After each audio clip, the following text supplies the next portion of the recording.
I think sometimes we fall into those ruts as Christians where we go into a period of sin sometimes, where we really fall miserably. There's been a couple pastors that fall miserably in the media. There's a man named Perry Noble who had a church in South Carolina called New Spring Church. He had a drinking problem, godly man. He's getting help for it. And God is restoring him.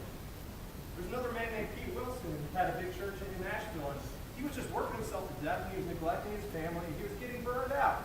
And he told his church, I'm just burned out. I don't have energy for this. He wasn't making his family a priority. So he needed to get out of what he was doing for a little while, because the sin of not making time for his family or God was burying him alive. And when we hoard sin, when we don't realize that we're getting so deep into sin sometimes as believers, we're hoarding ourselves to death. We're burying ourselves alive. Back in medieval times when they would have a plague, they couldn't tell who was alive and who was dead sometimes. So they would bury everybody, but they would attach a bell to people. This bell would hang out of the grave. And if somebody was alive, that bell would make a ring. There was always people walking around checking for who was alive. They were checking for that bell to ring. Even though we get buried by sin as believers sometimes, we have those times where we fall away in a crazy, miserable way. Christ is always looking for us to ring that bell. We know what life is in the back of our head.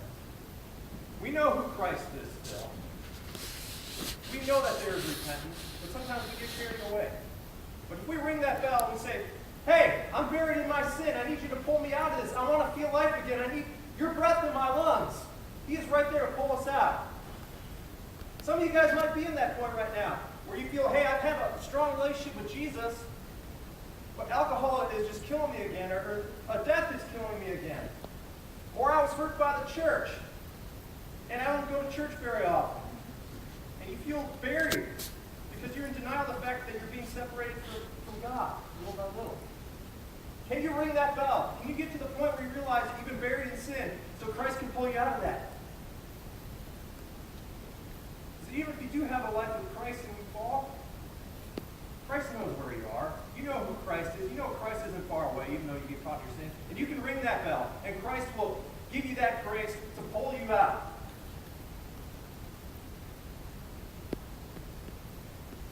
Sometimes Christians are big at shooting their own movie. Christians are so big at shooting their own movie, and that doesn't help believers that have fallen away. If a minister falls away, people just alienate that person sometimes.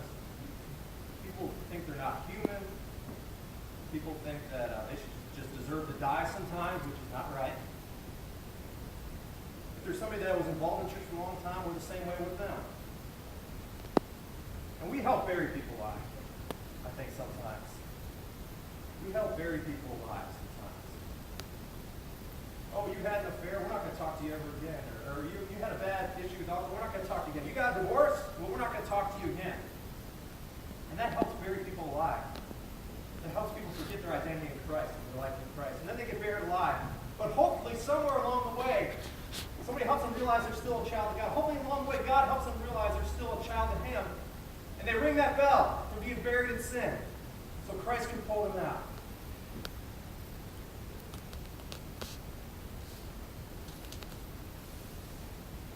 You guys know that Drew Carey lost 100 pounds in a year. Isn't that crazy?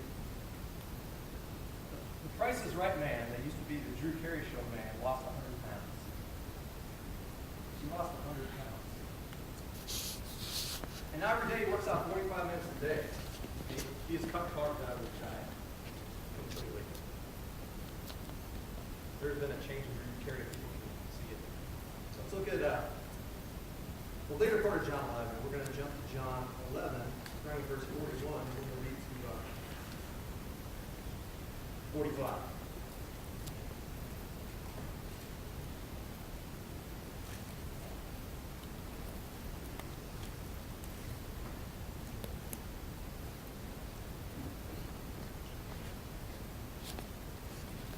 So they took away the stone. Jesus is at the scene of the tomb.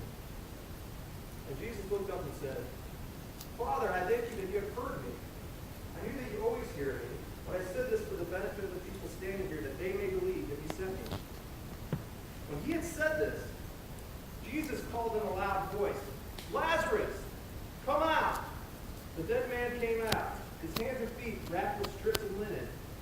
cloth wrapped around his face.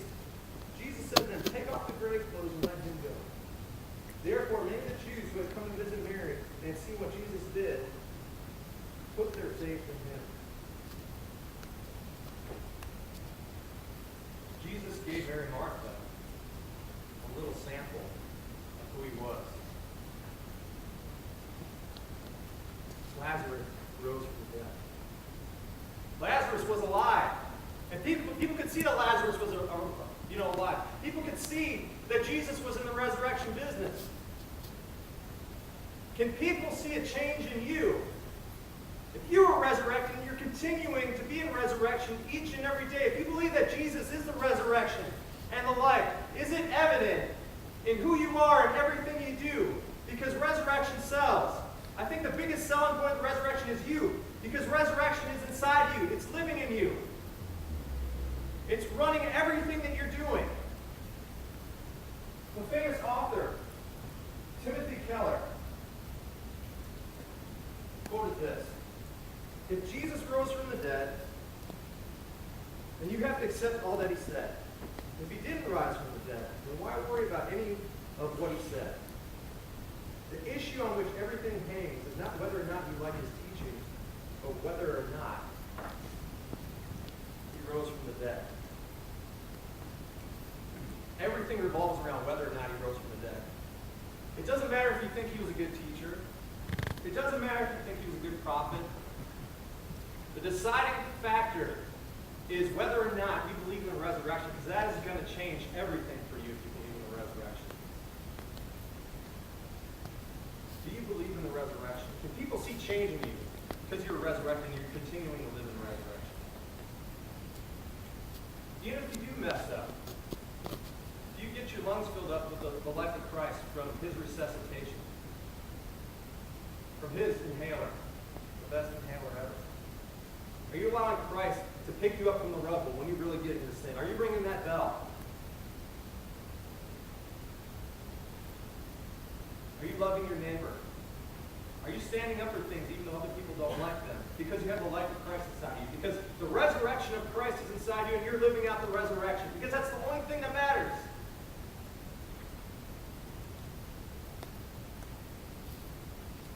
The resurrection can change you. You have never accepted Christ. You have an opportunity to raise from death to life. If sin has been weighing you down, you can be liberated from that sin.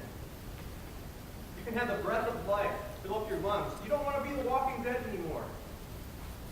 You don't want to be the walking dead. Because you're in denial, and one day you're going to realize that you're not going to be in heaven. You're not going to have any peace. You're not going to have any fulfillment throughout your life. Because you've been living a lie. You think you're living life, you think you're alive, but really spiritually you're dead. Have the breath of life fill up your lungs. Talk to somebody about Jesus and the life that Jesus gives. Because the resurrection and how you view the resurrection will change your life. You got to pray. Heavenly Father, I just love you and I praise you and I thank you for who you are and I thank you for who you continue to be. Help us remember that we were resurrected through the Father Jesus. Help us to not forget that. Because when we're reminded that, we're reminded that we experience resurrection every day. We tap into that life. We tap into that fresh breath of our lungs. When we fall, we need to tap into that power, that resuscitation from the eternal life. And if we get there, help us to bring that power we have to God. When we have life, we have an opportunity, no matter how bad we fall, to get back into that life. Help us remember the weight of the resurrection. Your Son is the resurrection of the life. You have to know that your Son is the resurrection and the life. Can we chew on that? There's only so much we can fathom about that, but help us to just latch on to what we can fathom. The resurrection needs changing, we should change. We hope that other people want to change. We love you and pray. We're going to do our invitation song.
sure you look at your bulletin, study your bulletin, and know the times and places that you need to be and places and things that you need to do. There also is, for those who do not receive online, the 31 days of prayer. There is a guide that we printed out. It's the same as what's online, but we have printed it out. It's in the vestibule. If you have not received it online, look through that and participate in 31 days of prayer. The next 2 months in our country stand to be some of the most critical in our lifetime. So please don't fail to take part in it. Let's close. Father God, I'm just humbled to be here. I'm humbled to just be a big part of what you're doing on this earth. Help us to all remember our part. We're part of something so much bigger than ourselves. Even if we think we're small, even if we think we're a little insignificant, we're part of something greater than ourselves. We all got gifts and passions. Help us to remember, as a church, people need to see that the resurrection is alive in our lives. We want people to come here. We want people to experience life. We have to sell life. We have to experience the resurrection every day. We have to allow the breath of Christ to fill us up and renew us each and every day. Above anything else, we're about promoting the resurrection, what the resurrection does. Above our worship services, above our Bible studies, above any of our outreach events, it's all about promoting the resurrection and promoting what the resurrection does. We love you and we praise you. Amen.